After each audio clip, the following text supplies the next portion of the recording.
still going on, and you're involved. What you see, what you hear, what you read influences you. The media affects your values, morals, and ideals. Aware of its impact, the Daughters of St. Paul used the media to spread the good news. They were founded by Father James Alberoni and Sister Teresa Merlo.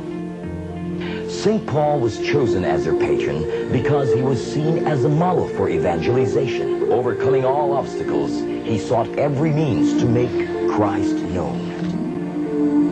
In the same spirit, Teresa Merlo helped the congregation grow from just a small circle of girls to an international group. Teresa was born on February 20, 1894 in Castineto Alba, Italy. Coming from a pious farming family, she always wanted to serve God as a sister. Teresa applied to join a nursing congregation, but because of her weak health, she was rejected. However, she wasn't discouraged.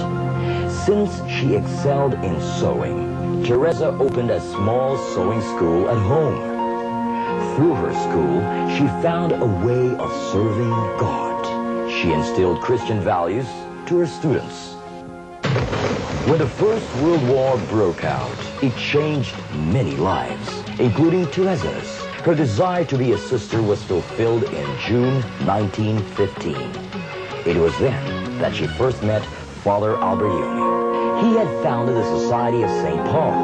His vision was to use the press and all the means of communication to preach the gospel.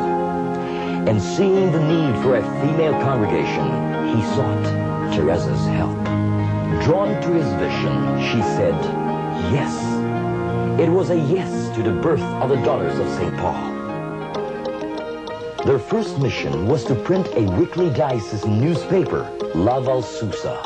In 1922, Teresa was appointed Superior General and given the title Prima Maestra, meaning first teacher. And as Father Alberoni noted, she was truly first in observance, fraternal charity, and in virtue. One of Teresa's strongest virtues was humility. She often expressed it in the words, "By myself, I can do nothing. With God, I can do everything." Teresa's humility fostered the progress of the first communities. It helped her face situations which were often unclear and risky. As Mother General, she went through 2 world wars. She also faced a lot of controversy as her daughters were embarking on a totally new approach to mission work.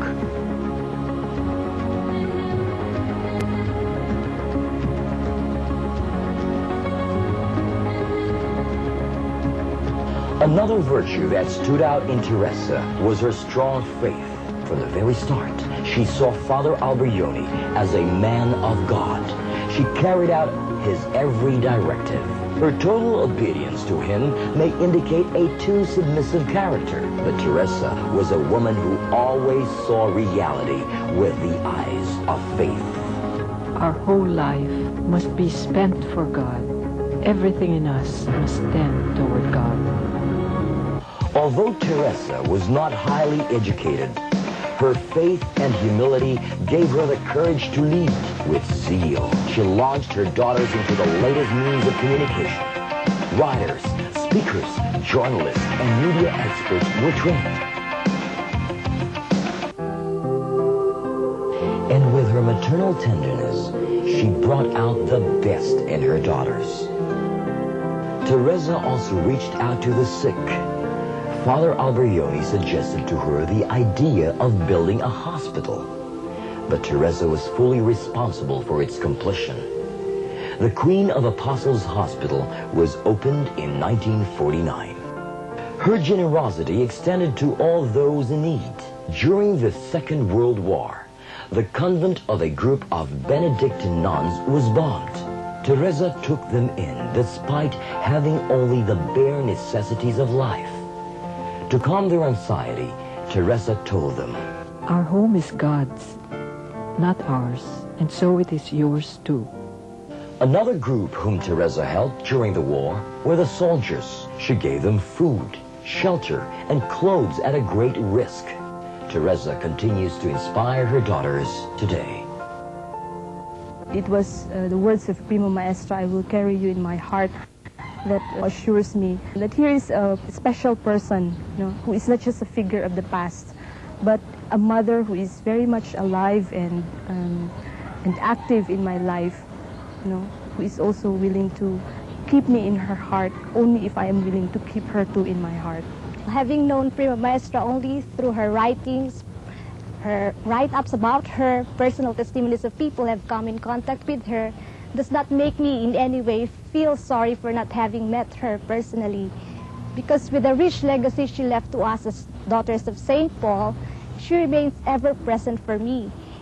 And her shining example of trust in God that kept her serene despite the many trials, obstacles, and difficulties is also an inspiration for me to put also my trust in the Lord, believing that everything will still turn out for the best.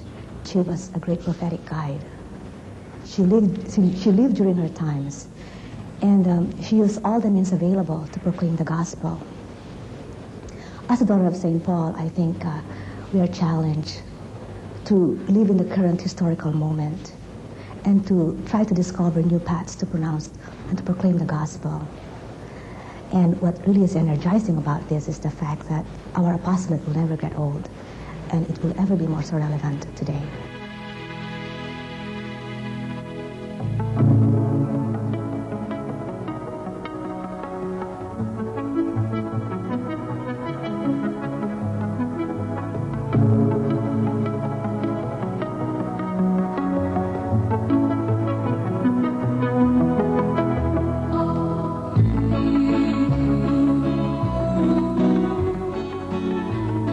Where is society heading today?